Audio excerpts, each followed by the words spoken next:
បាទសួស្តីបងប្អូនបាទថ្ងៃនេះខ្ញុំនឹងធ្វើការ review ជាមួយ set ម៉ាស៊ីនមួយគ្រឿងជាឈុតម៉ាស៊ីនខនាត 1000 លីត្រក្នុង1ម៉ោងបាទហើយនឹងជាមួយនឹងទូអូតកន្លះលីត្របាទអញ្ចឹងពុកម៉ែបងប្អូនដែលមានម៉ាស៊ីនរួចឬក៏ពុកម៉ែបងប្អូនដែលកំពុងតែស្វែងរកម៉ាស៊ីនសម្រាប់ផលិតទឹកសុទ្ធបាទ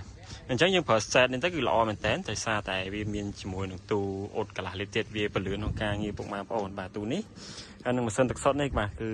បើសិនជាពុកម៉ែបងប្អូនប្រើជា set អញ្ចឹងគឺល្អមែនតើបាទ recommend បាទហើយម៉ាស៊ីននេះគឺវាជាលក្ខណៈ VIP បាទគឺ inox សុទ្ធបាទអីវ៉ាន់ល្អបាទហើយរសជាតិនេះគឺធានាជូនពុកម៉ែបងប្អូនតែម្ដងបាទស្តង់ដារសហរដ្ឋអាមេរិកបាទ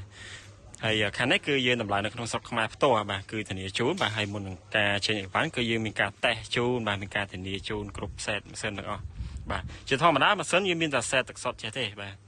ប៉ុន្តែថ្ងៃនេះខ្ញុំណែនាំបងប្អូនមកមើលជាមួយនឹងទូអូតកន្លះលីត្រមួយគ្រឿងទៀតបាទគឺយើងប្រើជា set ចេះទៅគឺល្អមែនតើបាទហើយពុកម៉ែបងប្អូនដែលប្រើម៉ាស៊ីនរួចរាល់បាទដែលដាក់ម៉ាស៊ីនហើយ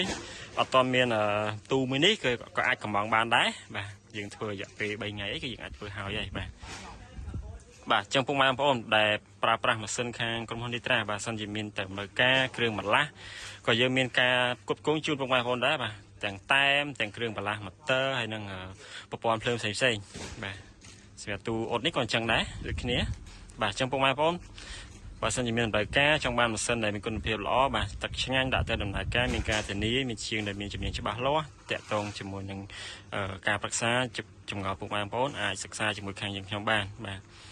តម្លៃពិសេសហ្នឹងបងប្អូនមួយសេតនេះបាទអញ្ចឹងបើសិនជាចង់ដឹងតម្លៃប្រកបពុកម៉ែបងប្អូនអាចតាក់ទងមកបានបងប្អូនវិញស្អាតណា